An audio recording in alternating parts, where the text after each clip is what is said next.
Good evening there, everybody. What is happening? Hopefully, y'all are having a wonderful day today. So, when it comes down to it, I thought, of course, that I would talk about this little video that I found to be very particularly interesting. And this is going to be a video by Mr. DontaesBoxingNation, who I like to review quite often because DontaesBoxingNation, oftentimes whenever I review his videos, and I pretty much review a certain amount of people's videos because there's always something that you can really learn from everybody, whether I think that they're racially motivated or politically motivated, or whether I think they're a little bit more of a logical commentator or coming from a good or, somewhat of a evidential place. There's always something that you can take away from everybody. And a big part of the reason, once again, why I like reviewing certain content creators or others' videos, or, whether that be from certain YouTube channels or maybe ESPN or Fox Sports News, whatever it may be, is because you can take away, certain people and what their true motivations are, why they're saying certain things, and also what the political sphere kind of looks like out there. And one thing about boxing is that possibly out of any other sport, at least debatably, at least when it comes to the fans, and every sport is a little bit politically motivated because in order for, your favorite athlete or your favorite fighter or basketball player or football player, in order for them to retain their title as being looked at as the best, at least in the public eye, in the public image, you have to somewhat tear down other opponents. And it's very similar in that of boxing. Dante's Boxing Nation is a very big political figure when you talk about within that of the boxing world. Same with Aki TV, same with Boxing Ego, same overall with people from the YTBC or, wherever, whatever channels they're talking about there. Many people in boxing, many boxing fans come from a very politically motivated type of way. But once again, Dante's Boxing Nation, he's going to be talking about how he's analyzing this fight between David Benavidez and David Morrell. And I thought that I would talk about this because, of course, Dante's Boxing Nation within this video, he's going to be claiming something that I thought would be very particularly interesting to talk about. Because he is going to state that, at least on the surface, it would appear that David Morrell is clearly more talented and clearly more skilled than David Benavidez. And, whenever I analyze a fight, and certain people kind of ask me sometimes, they say, you get a certain amount of your fight predictions right. How do you analyze a fight? Or at least I've had a few people ask me that.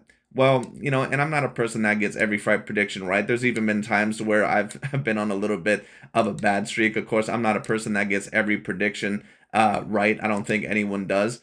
But the way that I break down a fight, I just take a look at several different factors. I take a look at the whole picture.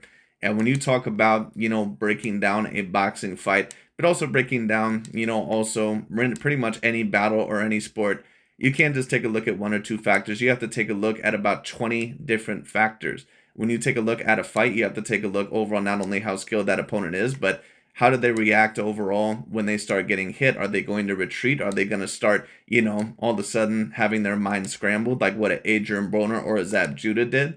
To where they have all the talent in the world and they can be completely outboxing you as long as the game plan is going appropriately. But then all of a sudden the game plan changes a little bit or a little bit of chaos emerges and they just completely blow that game plan. Are they a fighter that seems to adapt very well and seems to perform well under pressure? Are they a fighter to where they start off slow, they start off fast? How do they handle length? How do they handle size? How overall do they handle in terms of the stamina? Do they slow down going on later into the fight? Do they keep their hands up very particularly well? Do they get a little bit greedy or a little bit reckless within certain exchanges?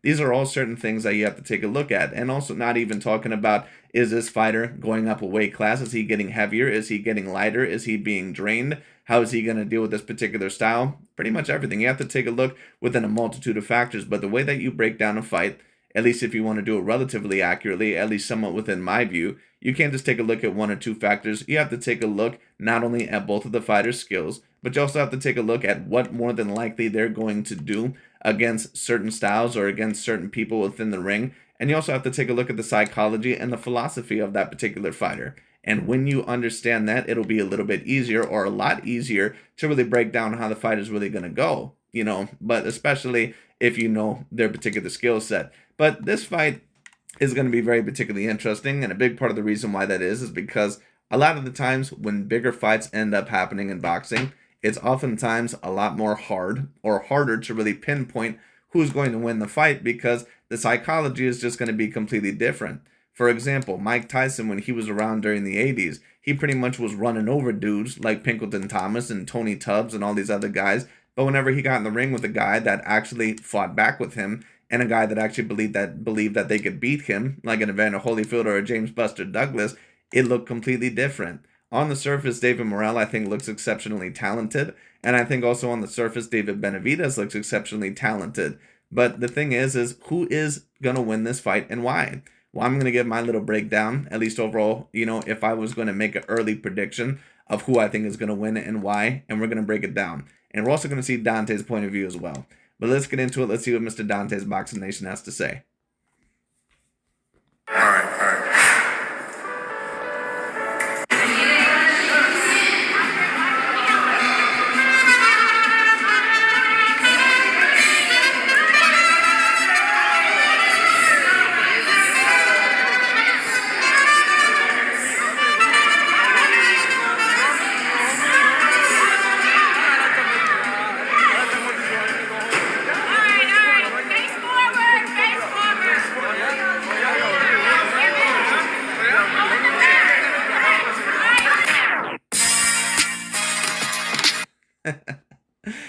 As you can see, David Benavidez, he pushed Mr. David Morrell there.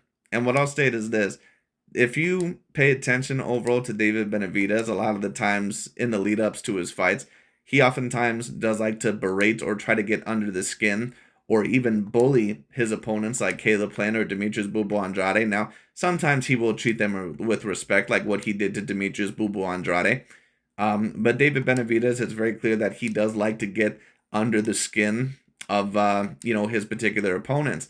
And why do I think that is? Because David Benavidez, when you take a look at his background, when you take a look at certain fighters like a David Benavidez and like a Mike Tyson, for any of you that know the psychology of those fighters and any of the history of those fighters, what they'll claim is that oftentimes they were bullied when they were younger, or that they were berated, whether it be by their parents or whether it be by, certain people in the gym or, certain peers, whether it be classmates or their brothers and sisters, whatever it may be.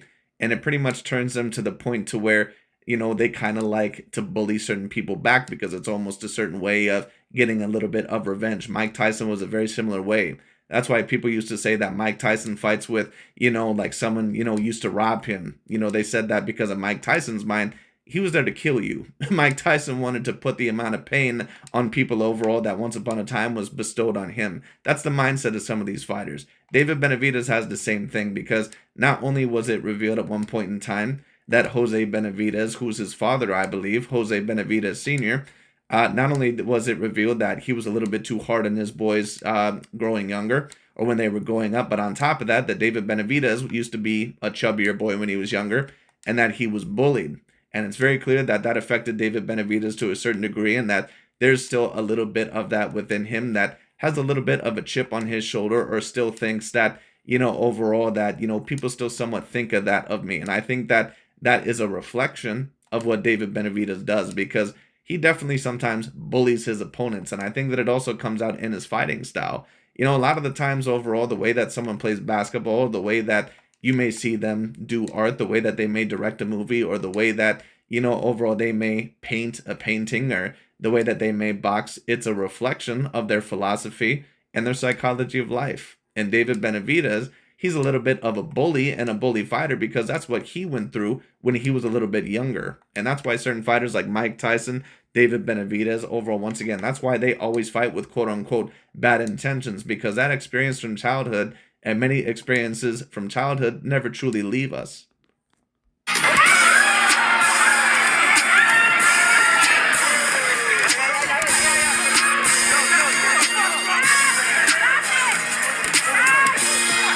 And David Benavidez, once again, what I will state is this. I've seen him bully opponents. I've seen him berate opponents, but I've never seen him actually push an opponent before. And I always state this. If you understand the psychology of people and the philosophy of people, whenever you realize that someone is quote-unquote scared when it comes down to it, because people take a look at a fighter, for example, like a Conor McGregor or a Tyson Fury, and they say, oh, he's talking a lot of shit, or, this particular fighter that, oh, he might be quiet, he's really scared, of this particular opponent. Whenever you see someone that usually does that, and they usually pretty much seem that type of character, I mean, they could be a little bit worried. They could be a little bit scared. You never know. But Tyson Fury, that's not completely out of character for someone like him. When you took a look at Wilder, for example, in the third Tyson Fury fight, when he was talking all this pro-blackity black shit, and then on top of that, he was saying about how he was going to knock Tyson Fury out early, and then he was quiet as a church mouse heading into the third fight, that's how you knew that Tyson Fury had Deontay Wilder wrapped around his finger, and that Tyson Fury was completely in Deontay the Bronze Bomber Wilder's head. He was completely in his head. Well, let me tell you this. I'm not going to say that David Morrell is completely in David Benavidez' head, but just with the lack of composure that I see from David Benavidez a little bit coming into this fight, at least compared to some of the other fights, I definitely think that David Morrell is slightly under his skin. And what does that mean? That means that in my personal view that David Benavidez, he realizes that David Morrell is a little bit more of a threat than what some of the other contenders or fighters than what they were. And I think that he does believe that David Morrell is going to be a bigger threat than either Caleb Plant or Demetrius Bubba Andrade. And more than likely he is, but we'll see.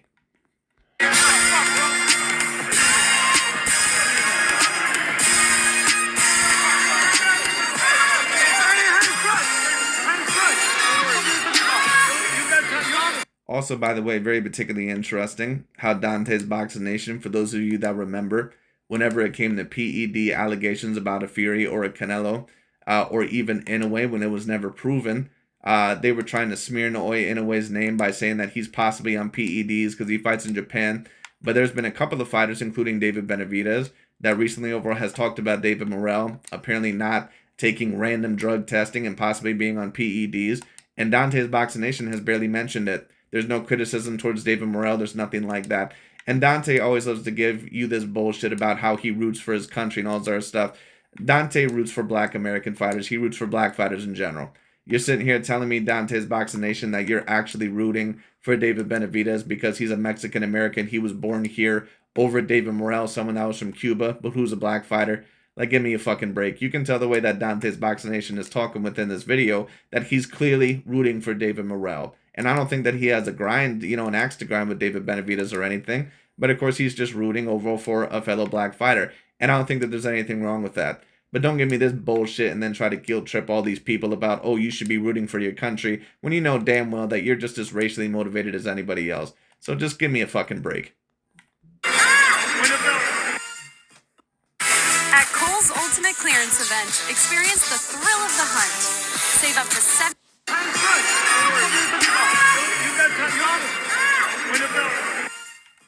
DontaesBoxingNation, what's going on, guys? So we only about 3 weeks away. 3 weeks away from a real big fight between David Benavidez and David Morrell. The two boogeymen that were at 168 are now going to fight against each other at 175. And the winner of this fight is going to end up fighting the winner of Benavidez versus Bivol. Now, although David Morrell is clearly the more skilled fighter out of the two, a lot of people are expecting him to lose this fight because of his lack. Well, is David Morrell really the more skilled fighter between the two? And I know that a certain amount of people are going to take a look at me and they're going to say, what the hell are you talking about? David Morrell probably has better feet. He overall is crisper with his punches. And, overall, he just looks like the sharper boxer, right? But just because you look sharper, does that always mean that you're really the more skilled boxer or that you have more within your tool bag? David Benavidez, what I'll say this about him is this. He definitely has a certain amount of flaws within his style. He shuffles his feet. He kind of squares up his shoulders. He does not have the best amount of head movement that I've ever seen. But that being stated, you can't just take a look overall at certain things on a surface level. Like overall, oh, this guy has better head movement or he has better this. And just always take a look at the skill aspect, at least in certain areas, and say, oh, well, he's clearly more skilled. There are certain things that David Morrell is probably more skilled at than David Benavidez. Maybe like sharper, certain punching and other things like that, and probably getting a straight punch out there and then getting it quickly back, maybe in that sense. But don't twist, don't get it twisted. David Benavidez is a very skilled fighter. Does he have a certain amount of flaws? Yes, he does. But David Benavidez has a great gas tank. He has very good power. Not as great a power as what a lot of people try to say that it is. He's not really someone overall that has this A+ level one-shot knockout power. He has to get you with punches and bunches. I've always told people this. I've been telling people this ever since 3 years ago. David Benavidez is a dude that gets you with punches and bunches, and I knew once he moved up to 175 that he was not going to be the same puncher. Because for any of us that know what we're watching, David Benavidez, he's not a Canelo, he's not a Golovkin. He's not someone like, an Anthony Joshua or Deontay Wilder or a Gervonta Tank Davis or an Inoue or a Crawford or something like that, to where he can potentially knock you out with one great shot, especially if you have a very good chin. That's not David Benavidez. David Benavidez is a guy that will get you over time with punches and bunches. And that still is probably effective enough, especially against David Morrell, to where this is going to be his second fight at 175. These guys look very similar in size. But David Benavidez, in terms of the skill department, there is going to be certain things that David Benavidez will also be able to beat David Morrell in. And what I'll state is this: just because a fighter or just because a particular athlete or someone looks quote unquote more skilled, or sharper or more talented in a particular area or even multiple areas, doesn't always mean that they're going to win that particular matchup. For example, when you take a look at NBA basketball, Mr. Shaquille O'Neal, I don't think that anyone would ever state that Shaquille O'Neal was the most skilled center ever in NBA history. Now, in my view, he was more skilled than what some people gave him credit for. But if you compare him to certain guys like Kareem Abdul-Jabbar, probably Wilt Chamberlain, and probably, certain guys like, what's his name? Hakeem Olajuwon and other guys like that, Nikola Jokic, I'm not sure if Shaquille O'Neal is as skilled as any of those guys. But if we're talking about a quote-unquote 1v1 matchup, Shaquille O'Neal, and what certain people have to realize is that I'm not going to try to beat you based on overall your skill set. I'm going to try to beat you based off of my skill set. I know what I do well, and I'm going to overall try to take certain things away overall that I know may be your strengths or your weaknesses. And then on top of that, I'm going to try and duplicate, or I'm going to try to even maximize the amount of strengths that I have in order to win this fight. And I don't think David Benavidez is taking a look at this fight now, of course, obviously. But certain people like Dante, they take a look at this fight and say, oh, well, David Morrell is clearly the more skilled fighter. Well, we'll see about that. Because David Benavidez is not a guy that is just always in certain fights going to pretend that he can outbox you just by mid-range boxing, or always, trying to outbox you on the back foot, someone like a Crawford or someone like a Mayweather, or even sometimes someone like a Canelo Alvarez. He's not going to do that. David Benavidez knows what he wants to do. He wants to come forward. He wants to break you down incrementally. Are there times in the fight to where he can box a little bit, more intelligently? Yes, of course. But David Benavidez, make no mistake about it, he's coming forward in this fight, and he's going to try to really break down David Morrell over the course of the fight. And just in my personal view, I have a feeling that David Benavidez is going to be even more aggressive within this fight than what he was against Plant or Demetrius Bubo Andrade, at least in the second half of the fight. Lack of experience, because he's never been on the big stage before, at least not like this. But Morrell is aware that he's an underdog in this fight, and he responded to the fans that believe that he does not have the experience to beat a David Benavidez, and this is what he said. I see this opportunity as a way for me to shut some people up. I want to be able to show the people that say that I'm not ready to be at this level that I can do it. I want to just prove them all wrong. And then also at the same time, I want to make my family proud. I want to make my country proud and be able to go out there and represent the way I know I can. It's simple, man. His only move is to attack. That's it. He's a strong guy, a big guy, but compared to my skills, he doesn't have anything. Do you ever see Benavidez with a defensive move or whatever? So he only attacks because he's the bigger guy for his opponents. I respect every fighter, but I would say that Well, let me state this overall about Mr. David Morrell very quickly. Now, when I took a look at him in his past couple of fights, his defense definitely has improved, but sometimes he can get a little bit wild with his punches, which is also what Demetrius Bubo Andrade ended up saying about David Morrell, I believe. And sometimes overall he does not return his hands as quickly to his face as what he needs to. So, I mean, we'll see how that ends up happening. And sometimes he can kind of overextend certain punches. But that being stated, I have seen some massive improvements within his past couple of fights.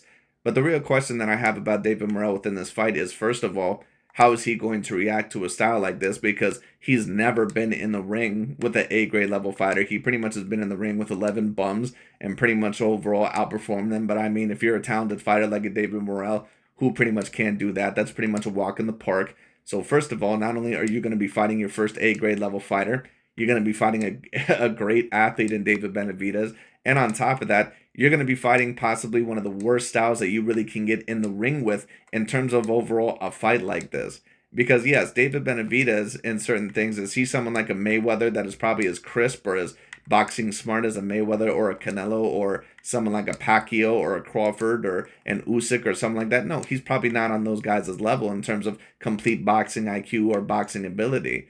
But David Benavidez is one of those fighters that you rarely want to step into the ring with someone like him because he's going to be coming forward at you the whole entire time. One of the channels that I watch, here and there, and that I used to watch, a decent amount when he still had his YouTube channel, was Chronicles of Judo 144, and he brought up a certain amount of the points that I also would agree with. And one of the things that he also would say about certain fighters, especially when he was talking about quote-unquote Joe Frazier, is that there are certain fighters that are known as truth machines. And basically that means what? That a truth machine is going to bring the truth out of you and show your true actual ability. As certain people overall would say, sometimes, pressure, it makes pipes break. Other times it creates diamonds.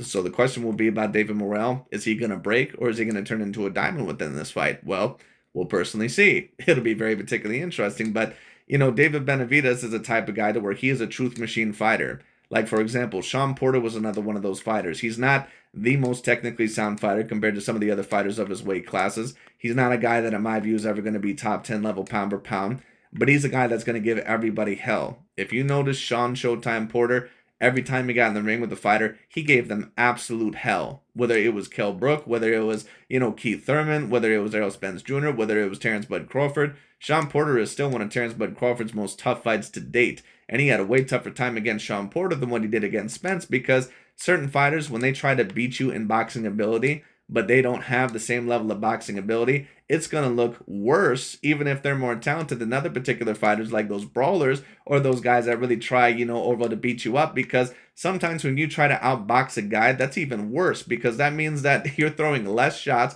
than some of those other guys, that you're giving them more time to think, and on top of that, they can probably see what's coming a little bit more often.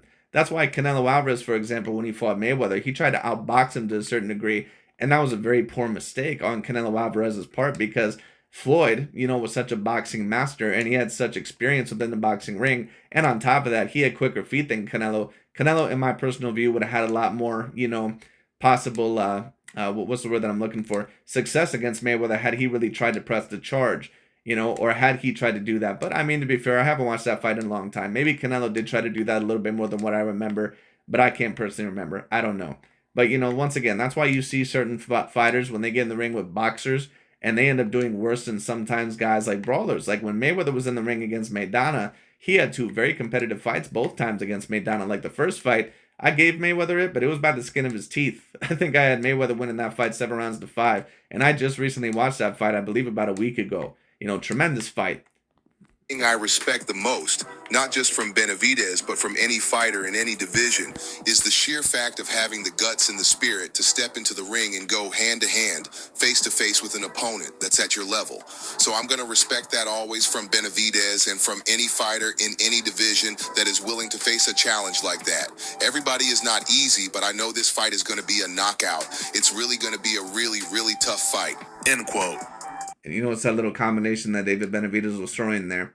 I expect more than likely that he's going to hope that David Morrell overextends with the left cross, maybe down to the body or to the head. And David Benavidez will go under, either hit him to the face or hit him to the body with an uppercut and then go inside again, crowd him very quickly, hoping that David Morrell uses the high guard and that he can hit him to the body. David Morrell is going to have to be consistent, and he's going to have to time David Benavidez very well within this fight and hit him with a good left hand, also get a good right hook in there as well, and make sure that David Benavidez does not crowd you. How can he do that? That means that he's going to have to use his feet and his lateral movement the whole entire time. But if you take a look at Gamble Rigondeaux, for example, when he was recently working with David Benavidez, he was showing some of the lateral footwork movement overall, that he would properly use. So it's very possible that Gamble Rigondeaux, that he could be helping out David Benavidez right now. This is definitely going to be a tough fight. And the crazy thing is when you look at this on paper and you just look at the attributes, you look at the skills and the flaws, it seems like David Morrell, he would clearly be the favorite to win this fight. The reason why he's not. Well, the reason overall why a certain amount of people would take a look at it on the surface and say, wow, David Morrell should really be, the clear favorite to win this fight is because a certain amount of people really don't know how to judge a boxing fight. They don't know overall how to favor someone in a boxing fight or how to break down a boxing fight. You don't judge someone overall just completely off of, oh, well, they looked more skilled on the surface, so we have to go off of that. You have to go once again off of 20 different factors. And it's going to be a little bit hard to judge this fight because The reason why bigger fights, when you talk about pound for pound guys stepping in the ring or two talented guys that have never really fought anyone on that level before, the reason why it's very hard to predict that is because there are going to be certain things that are going to be revealed within that fight that have never been revealed before. Like they're going to have certain troubles that they've never had before, and then we're going to really see, does that fighter actually try to win? Can they actually adapt and adjust in the correct way? Or do they end up quitting? Do they end up kind of going in a shell and retreating, when it comes down to it? Or, will they finally find the right game plan and adjust, or will they not adjust? Like Guillermo Rigondeaux, for example, when he was in there against Nonito Donaire, he pretty much did everything correctly. He did everything to a T. But then against Lomachenko, he couldn't find shit. And what we figured out about Rigondeaux in that fight is that he's a quitter, and that he pretty much went out like a sucker within that fight. Now, to be fair, of course, the man was clearly outsized, but that's not the only reason why he won that fight. He didn't land one solid punch throughout that whole entire fight. Is once again because he does not have the experience on this level. We already know David Benavidez. He's been in a ring with Demetrius Andrade and even Caleb Plant. And while he didn't look that good against Caleb Plant, he definitely looked good against Demetrius Andrade. He was very defensively sound in that fight. Well, wait a minute, DontaesBoxingNation. I thought that Demetrius Andrade was way more talented than Caleb Plant. I thought that Caleb Plant was just this dumb, this weak European white boy bum. That's what I heard. So how come Caleb Plant gave not Demetrius Andrade, he gave David Benavidez a way tougher fight than Demetrius Andrade? How come that is, Mr. DontaesBoxingNation?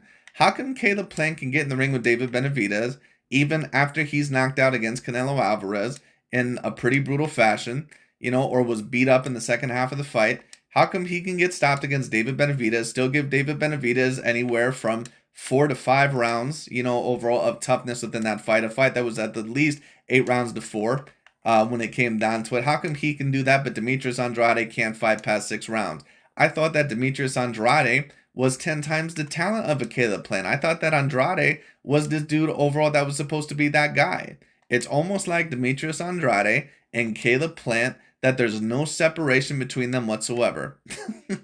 Once again, man, I've been telling people this forever. Andrade, although as talented as what he is, he's the most overrated talent of this particular generation. When people compare him, quote unquote, to Caleb Plant, you had so many of these fanboys claiming that, oh, Demetrius Andrade is 10 times the talent of a Caleb Plant. No, that's not true, because if he was 10 times the talent of a Caleb Plant, he would have beat David Benavidez. You can't say some stupid shit like he's 10 times the talent of a Caleb Plant, and then the man does literally twice as worse as what Caleb Plant does. That doesn't make any fucking sense. When you even take a look at their boxing ability, both of their best, what does Demetrius Andrade really beat Caleb Plant in? Does he really beat him in punching power? No, he doesn't. That was shown against David Benavidez, because Demetrius Andrade, truth be told, he's probably, to be honest with you, the same size, if not even a little bit bigger than Caleb Plant. He's definitely a little bit lengthier.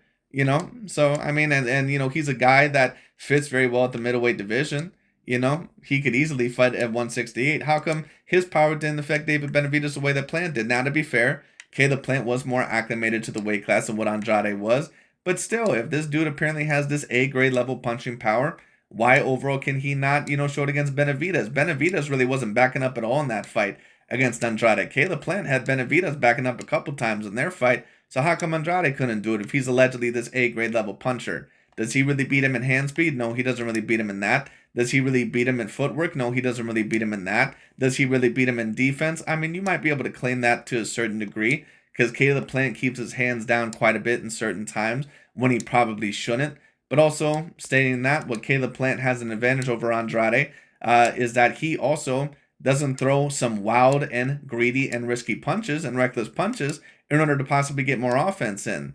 Caleb Plant, overall, once again, there's certain flaws that he has, but there's certain flaws that Andrade has too. I've always told people this. There is no separation between Caleb Plant and Andrade, really not that much at all. If any fighter, to be quite honest with you, is better than the other, Caleb Plant would be better than Demetrius Andrade. And that was proven against David Benavidez. And I understand that people say, well, oh, Andrade wasn't acclimated to 168, blah, blah, blah. Right, but you moved up one weight class. At the end of the day, if you're a dude that's supposed to be 10 times the talent, even 5 times or 2 times the talent that Caleb Plant is, you're not supposed to put on, that horrible of a performance as what you did against Benavidez.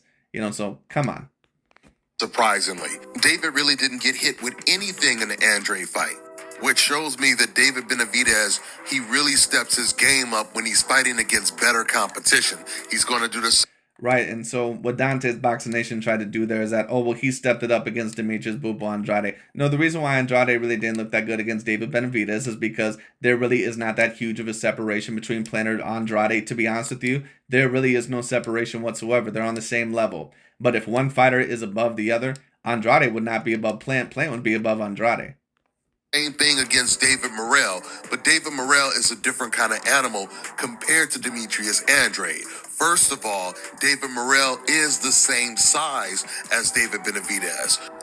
I agree. And I think that David Benavidez realizes that, and I think that he realizes that this dude not only is technically talented, and he's a very talented fighter, but he's strong, he's powerful. And on top of that, this is going to be the biggest opponent that I personally ever fought, at least one that has a possible chance to beat me. Now, Gvozdyk, of course, Alexander Gvozdyk was bigger than David Morrell, but he's been washed up ever since he lost to Artur Beterbiev. Certain fighters that lost to Artur Beterbiev, just because of the amount of punishment that he puts on you, they're never going to be the same ever again. You know, like when you talk about fighters like Marcus Brown, even though he lost to John Pascal, at least it was a close fight. He still had a little bit of great hope left within him. He still had some great boxing talent left within him. But after Artur Beterbiev, that's done.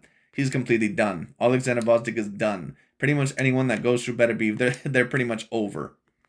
He was moving up in weight, so he was a smaller guy in the Benavidez fight. When it comes to Morrell and Benavidez, they both moved up to 175 at the same time. They're going to most likely be the same size. And we all know that David Benavidez, his main weapon is his size and his power. But as we've seen when he made his debut at 175. Well, that's one of David Benavidez's weapons. Definitely his size and power. That's a part of it. But David Benavidez also has a great gas tank. He has excellent stamina. He has good hand speed, at least for his size. He has very good power. Once again, not as good and not as great as what people try to allege that it is, but, you know, overall very good, very, you know, borderline great power. And he is an all-around talented fighter. He's starting to move his head a little bit better. His feet are starting to get a little bit better, even though they're still very flawed. You know, and on top of that, even though, truth be told, Benavidez doesn't move his head off the center line extraordinarily well compared to some other fighters, and he's not a super maneuverable guy, his defensive ability actually is not bad. Even though he really has that Mexican shell type of defense to where he pretty much just, you know, goes into a shell, you know. But the thing is that, you know, to be quite honest with you, how many times can we really remember David Benavidez actually getting hit flush, at least within some of his recent fights? I guess he did a little bit against Gvozdyk, a little bit, but there still wasn't a whole lot of flush punches that I remember. And against Caleb Plant, he probably got hit the most, at least in recent fights from what I can remember against Caleb Plant. And against Andrade, I mean, to be quite honest with you, other than some body shots and maybe one or two headshots, I really can't remember much that Demetrius Andrade landed against David Benavidez. And that's why I say Demetrius Andrade, like, you know, for this dude allegedly supposed to be this super great pedigree of a boxer and this guy that was such an elite level talent and people going on and on about his amateur pedigree and all this other stuff, right? But that doesn't always mean that it's going to transfer to the pros. And that's why I say Demetrius Andrade, when do you even remember Demetrius Andrade landing super hard punches against David Benavidez? When do you even remember, you know, Demetrius Andrade landing a punch and saying, oh, wow, he set up that punch super well, you know, to the chin of David Benavidez? I don't remember any. I remember a couple that Caleb Plant landed. You know, that's why I say Demetrius Andrade, once again, in terms of even setting up traps in his boxing ability, you know, even though he does it very well, it's not as good as what people try to claim that it was. And that's why Caleb Plant was actually able to back up David Benavidez and was actually able to catch David Benavidez with certain traps. But Andrade, really, to be quite honest with you, really wasn't that much. He no longer had that advantage. Alexander Gvozdyk, who had already been knocked out before, he was walking through David Benavidez's punches as if he was fighting a smaller guy. And the crazy thing is, Benavidez, he wasn't just hitting Gvozdyk at will. He was loading up on his punches. I mean, it was kind of like one of those slapping contests where Gvozdyk would just stand there with his chin out and let David load up. And Gvozdyk, he took it like it was nothing. Now, this is not to suggest that... Well, I'm not going to say that he took it like it was nothing because he was backing up for a certain part of that fight, from what I remember. But it was very clear that David Benavidez, that his level of power, that is just not really quite the same at 175 as what it is at 168. It just is what it is. And, you know, it takes a very special fighter for their power to really transfer through the weight classes. Like a Canelo, like a Usyk, like a Crawford. Someone overall like that, like an Inoue, you know, certain fighters like that. even a Gervonta Tank Davis to a certain degree. It takes a very special fighter for their power to really transfer through the weight classes, and not every fighter has that ability. David is pillow fisted at 175. I mean, they're still punching with 10-ounce gloves, and I do believe that somebody is going to get hurt in this fight. David Benavidez, he has been knocked down before as a pro. Morrell has never been knocked down before. And not only that, but Morrell, he ate some really, really good shots when he made his debut and fought Hot Rod Kalajic. Overall, it was a good performance by Morrell. And the main reason it was a good performance... No, it wasn't really a good performance by David Morrell. It was an okay performance, but I'll give the kid a little bit of a break. It was his first fight at 175. And Kalajic, who I believe is a Serbian fighter, he's not a guy that is ever going to be looked at as an elite level fighter. But I'm not going to go as far to call him a bum. Kalajic is one of those guys, kind of like Emmanuel Augustus. I mean, probably not as talented as what Emmanuel Augustus is. For those of you that don't remember him, he was a contender back in the day that I don't think he ever became a champion, at least certainly nothing elite. But he was always a guy that was super tricky because for a low tier rated fighter, he was pretty skilled, or he would give you a much tougher fight than what certain people overall would really expect. Kalajic is one of those fighters to where if you're just moving up the weight class or if you're inexperienced, he has enough boxing ability to give you trouble, but it's very limited and he's not going to be able to win the fight. So, no, I don't agree that it was a very good performance. I just think that David Morrell is a little bit inexperienced, especially at the light heavyweight class, and I don't think that he expected as tough of a fight from Kalajic as what he was going to get. Performance is because Hot Rod, he was performing very well, which forced Morrell to step his game up. Right, but if that was Canelo Alvarez in the ring or someone like a Lomachenko or a Usyk, overall, if someone was doing that, then it would it still be a quote unquote good performance because the guy was performing well? Get the fuck out of here, man. Hot Rod, he even managed. Hot Rod was not performing that well. He did basically what he always does, which is either fight on the back foot or fight within the mid range.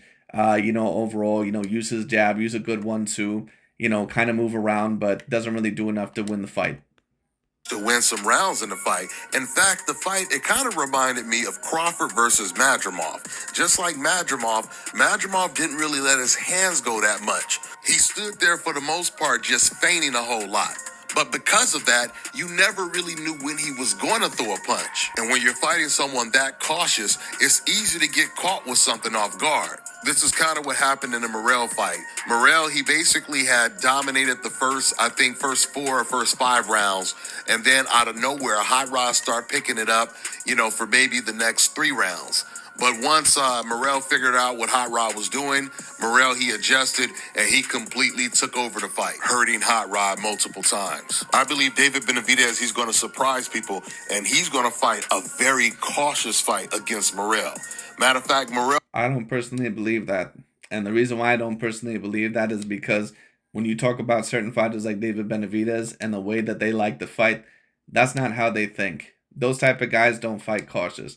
They don't fight. I mean, don't get it twisted. David Benavidez is not stupid. He's not a guy that's just going to charge in there willy-nilly and just, basically, be very stupid in the fight. But he's not just going to charge in there against David Morrell and be cautious the whole entire time because he'd lose. He'd end up losing that fight.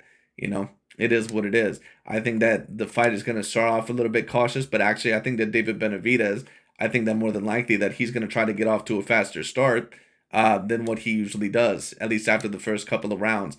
And the reason why I think that is because I think that David Benavidez is a little bit more fearful of David Morrell than what he was a Plant and a Demetrius Andrade. And I think that he personally believes that he cannot afford to give David Morrell much comfortability within the first few rounds, because if he gets off to a very fast start, then overall that could potentially cost David Benavidez a lot of early rounds and potentially cost him the fight. I don't personally believe that David Benavidez is going to be cautious the whole entire time. I think that would be suicide, and I think that David Benavidez realizes that. But we'll see. Might end up being more aggressive than Benavidez in this fight. What I noticed with David Benavidez is whenever he fights a slick fighter, he's a lot more cautious. Even when he fought Anthony Durrell, he had more of a cautious approach. So my point is, this fight is not going to look like David Benavidez versus Caleb Plant. Well, David Benavidez has been a little bit more cautious against those guys, especially in the first couple of rounds. But by the third round, he usually especially starts picking it up. That's what I've seen about David Benavidez. Because Benavidez is smart enough overall to realize that if I give this guy too much momentum and if he really starts boxing circles around me and if he picks up my tempo, then he could potentially win too many of their early rounds, or, potentially win the fight against me. And I can't afford that. So Benavidez, intelligently, he kind of reads you for the first couple of rounds. And then by the third round, that's when he really starts to pick it up. And he says, okay, whether I end up getting hit or not, I'm going to have to really start putting the pounding on you to make you feel uncomfortable. It's going to be that way I can limit your attacks. Chess match. At some points, an aggressive chess match. The entire night, David Benavidez, he's going to come in with that high guard, trying his best to block every single incoming punch. And he's going to try to catch David Morrell with the lead right hand all night because David Morrell's a southpaw. Demetrius Andrade, he was talking about this fight, and he said the thing with David Benavidez is he has very long arms, which made it easier to block Andrade's punches. Pretty much like David Benavidez had a turtle shell defense, a winky right defense, if you will, with very long arms. This is what Andrade said, because he was a big... Yes, and it's very hard sometimes to get past that defense, especially when the guy is as big as Benavidez. Now, the different X factors that are going to be appropriate within this fight is that Morrell is bigger and probably more powerful than what Andrade or Caleb Plant, either of them were. So the question is that, first of all, with David Morrell, is he defensively responsible enough or great enough in order to really get David Benavidez to limit his weapons, or to really limit his motivations within the fight, or to limit his attack? And then second of all, when it comes down to it, will he be able to get past David Benavidez's defense?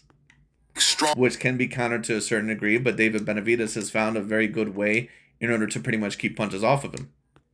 Guy, he was able to absorb it. He weighed a lot heavier than me.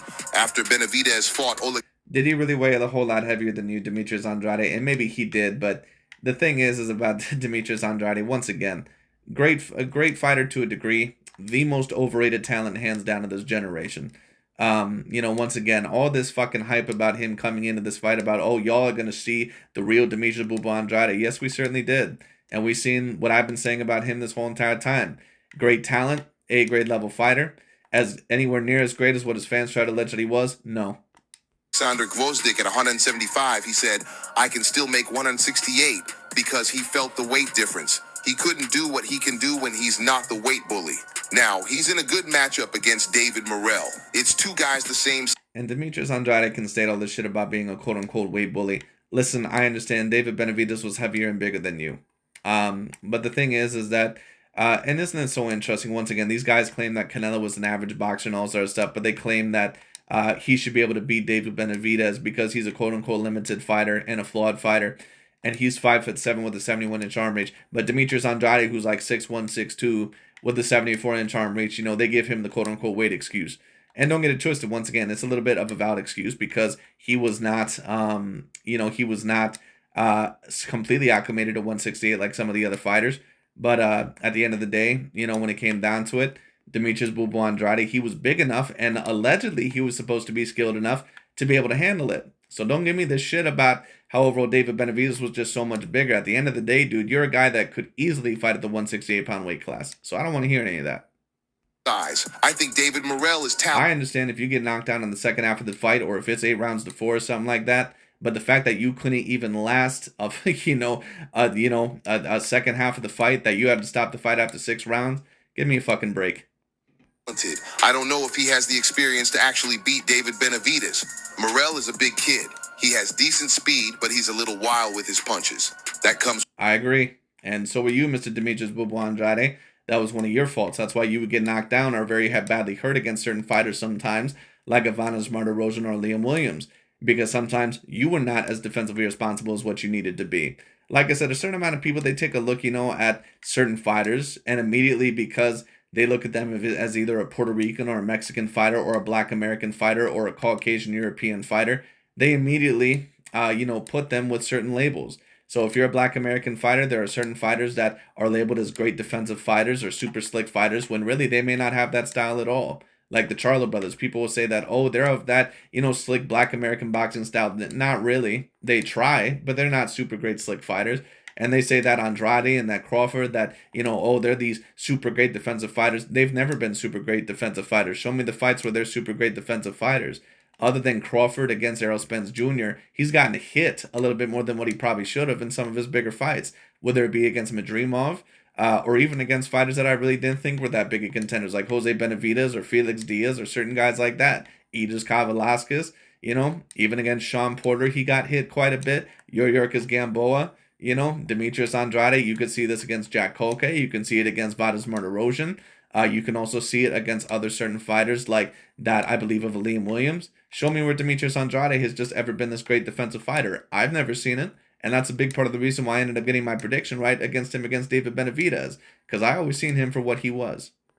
With experience, of course. Which is a very talented fighter. Don't get it twisted. A guy that was one of the top contenders of his day. His career ended up a little bit unfortunate, but someone who was always, in terms of skill set, massively overrated. Now, don't get it twisted. If you compare him to Caleb Plant and guys like Jamal Charlo and certain guys like that and Danny Jacobs, that's where he belongs. But to state that he was just levels above those guys, no, that was never the reality. Has long arms. Morrell is bigger than me. When you're throwing punches at Benavidez, his arms are so long that it's tough to hit him. You have to pinpoint your shots against him. I don't know if Morrell has that in him. I'm a sharpshooter, and David was able, with his length, to block a lot of the shots for me. So, you've got to set him up with some clean walking trap shots. It's funny that Andre would which is what you failed to do. But anyway. Say that because usually when we're talking about a slick boxer versus an aggressive, flat-footed, come-forward fighter, most fans would question if the aggressive fighter can penetrate the slick fighter's defense. But Andre is wondering if Morrell is going to be able to get through or get past David Benavidez's defense because of Benavidez's long arms and how he used those arms to block a lot of Andre's punches. But Morrell's arms are actually longer than Benavidez's arms. He has a 4-inch reach advantage over Benavidez. He has very long arms, but the way that he defends, I'm not quite sure if his level of defense is going to be more effective than that of a David Benavidez. Now, it could be, but once again, we'll see what happens. Sometimes, even as counterintuitive as what this seems, sometimes even when someone is not doing something by the book or by a textbook, they may be a little bit more effective if that fighter or if that particular athlete does not know how to get through that particular guard. So we'll see what ends up happening. But guys, or if they don't have the ability or the athleticism to get through that guard. We're also going to see how powerful and how athletic David Morrell truly is. Can he actually potentially knock out David Benavidez? Because once again, the fact that he has like 9 or 10 knockouts in 11 fights, that's great. But they've all been against bums of the month. So I mean, I'm not really impressed with that. What can you do? What can you do in terms of the power wise and in terms of the athleticism wise, in terms of David Benavidez? And that's why it's a little bit hard to determine exactly how good Morrell is going to be for this fight because he hasn't fought anybody before. Guys, the more I talk right now, and I'm talking about the more I talk in this video right now at this point, the more I'm starting to think this fight might go 12 rounds. And I say might.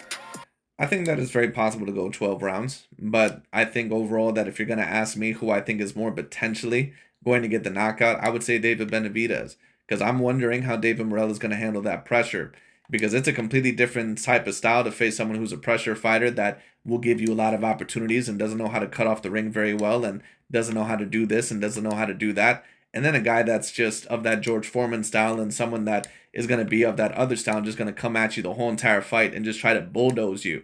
And then on top of that, knows certain things technically to do correct. And on top of that is talented and skilled enough to really get through your guard. So once again, we'll see what happens here. Because contrary to popular belief, like David Benavidez, in my personal view, it's almost like Rocky Marciano. Rocky Marciano, when you take a look at him, some of his skills were very raw. Some of them were a little bit awkward, and they wouldn't necessarily be looked at as always textbook. But Rocky Marciano had an incredible gas tank. He had extraordinary level power, for his size. He really was a light heavyweight pretty much, even for the day. And he was knocking those fucking boys out when it came down to those guys back in the day, And Rocky Marciano, he's a dude that pretty much was going to come forward after you the whole entire time. And unless you really could keep him off of him, which of course no one could do for a full 12 or 15 rounds, he was going to get you. It might be the same thing with David Benavidez. Now, I don't think that David Benavidez is quite the puncher of what a Rocky Marciano was, at least for his weight classes. But David Morrell is not a super experienced fighter. He's never really been a legitimate champion before, at least having one of the 4 legitimate belts. So we'll see what ends up happening. And when I say popular belief, I'm talking about race fans because the majority of boxing fans are actually race fans. Contrary. Yeah, including you, Dante. You're the president of the Pro Blackity Black Club. It always makes me laugh how Dante's Boxing Nation always tries to exclude himself, from these pro-racial, like, bro, you're one of the biggest pro-racial and racist commentators out there. To popular belief, David Benavidez does not want to get hit. He does not like to get hit. It was Sean Satan. Well, what professional boxer really does? Once again, many people, they're not intelligent enough to really overall make the proper correlation or really overall to make the right analytical breakdown. People take a look at something and say, oh, well, this reminds me of this, so it must be very, very similar. And that's not how you always judge something. David Benavidez is a type of guy to where, no fighter really likes to get hit repeatedly. There are certain fighters that take it well better because of their type of style. And I think that David Benavidez, what I'll also state is this, though, now that Dante brings up that point, if you're asking me who is going to react worse to getting hit, I would have to say David Morrell, because he's never been in the ring with someone like this before. And that level of experience, what it also makes you comfortable with is that when you're in a losing situation or when you get hit or when you're in, a situation that is a little bit uncomfortable, you've been there before. So it's not something overall that you haven't seen before. If David Morrell gets pushed up against the ropes and gets very, very badly hurt, how's he going to react? Because, once again, I've never seen him in the ring with that before. We'll see what ends up happening. He may not have the answers that he needs. That was trying to coerce David Benavidez into saying that he doesn't care about getting hit. He just likes to make the fights entertaining. When Sean Sattel said that, he was comparing David Benavidez to Shakur Stevenson. So this was basically a way of saying, these black fighters, they block punches, duck and slip and use angles not to get hit because they don't have the heart of a David Benavidez, because they don't like to get hit. But David Benavidez. Once again, and that's a certain amount of people just making stereotypes and making the correlation off of David Benavidez, who's a Mexican-Mexican-American fighter, and they say, oh, these guys are all about blood, guts, and glory. And a lot of people compare Canelo Alvarez in a very similar vein. Canelo's not that type of fighter. Now, David Benavidez is more of the quote-unquote stereotypical Mexican or Mexican-American fighter that you may find that really loves to come forward and really loves to exchange and brawl with you. But not every fighter is going to be like that. And once again, that's why certain people, when it comes to also black American fighters, sometimes they assume that they're quote-unquote boring as a negative stereotype, when that may not be the case. But in terms of positive stereotypes, they may assume that they're much better in terms of their resume than what they actually may be, like a Gervonta Tank Davis or a Terrence Bud Crawford, or that they're this defensive master when they're really not, like a Terrence Crawford, or someone that is super maneuverable and super slippery, like maybe the Charlo brothers, when really they're not. Because once again, they say, oh, well, these are black American fighters. They must be like Floyd. They must be like Pernell Whitaker. They must be like Muhammad Ali. And they're not like any of those fighters. At least not, the Charlo brothers, talking about them. No fighter wants to get hit. And if you're a fighter that likes to get hit and you go in there to get hit just to entertain the fans, then I can guarantee you're going to be a journeyman in the sport, because you're going to have a whole lot of losses and you're going to get knocked out a whole bunch of times. If David Benavidez was that type of fighter, he would not be where he is today. He would not still be undefeated. I can guarantee you that. And this is one of the reasons why David Benavidez, he said his favorite fighters are Gervonta Tank Davis and Devin Haney, before Devin Haney fought Ryan Garcia. So while old media is trying to force David Benavidez into pushing this propaganda, David Benavidez, he completely contradicts their narrative. So with that being said, before I made this video, I was almost sure that... this dude, Dante's Boxing Nation, Dante's Boxing Nation and these other guys, they love to call certain black people or black fighters that don't agree with their narratives a coon. Dante's Boxing Nation is the biggest coon out of any potential overall black person that is talking about potential boxing. Because Dante's Boxing Nation always talks about talking about the truth and nothing but the truth. But then when a certain fighter says something that he doesn't agree with, he can't just disagree with them. He says overall that they're a quote-unquote coon, or that you're an Uncle Tom, or that you're a sellout. He's basically one of the regular pro-blackity blacks that says, if you don't agree with my narrative, I'm going to try to embarrass you and humiliate you through the media and through my fan base. And we're going to basically try to force you and, basically turn your arm, overall into agreeing with me. And if you don't, we're just going to call you an Uncle Tom. That's why they went after certain guys like Timothy Bradley, Andre S.O.G. Ward, and Devin Haney, and the Charlo brothers, and Shakur Stevenson, saying that, oh, well, you're only saying that because you're trying to appease the race fans. And that's why Shakur Stevenson ended up cursing Dante's Boxing Nation out. Because once again, Dante's Boxing Nation is one of these pro-blackities that really, you know, if you don't agree with his opinion, especially if you're a quote-unquote black man or a black person, he's going to try to humiliate with you into agreeing with him. This fight was going to end in a knockout, and it could still very well end in a knockout, but I just believe David Benavidez, he's going to be way more defensive than we've ever seen him before. And because David Morrell already has a very good defense, of course, he's going to be defensively sound as well. But there's no doubt in my mind, because David Morrell is the same size as Benavidez and has a longer reach, he's going to definitely be more successful than Andrade was. With that being said, well, I would really hope so. You better be more successful than what Demetrius Andrade was, because if you're not, you're going to get knocked out within about 3 to 4 rounds. But I agree that he is going to be more successful than Demetrius Andrade. I think that overall that he's going to be more powerful. I think that he's going to be more sizable for David Benavidez. And I think overall that he might be just more of a threat. But we'll see. I'm going to wrap this video up for now. I'm going to talk more about this fight when we get closer to it. That's all I got for now, guys. I'm on to the next one. And that pretty much is about it for me as well. Overall, very interesting fight that we got here. I'm super excited to see this fight. It should be very particularly interesting. And we'll see overall what ends up happening. But as of right now, you know, overall, you know, I would favor David Benavidez, but we'll see what happens. But anyways, that pretty much is about it. Thank y'all so much for watching. I'll talk to y'all later, and we'll see where this fight goes. It's going to be very interesting. I'm going to give my own analyzation a little bit better as it goes along, you know, probably within the next upcoming weeks, but we'll see.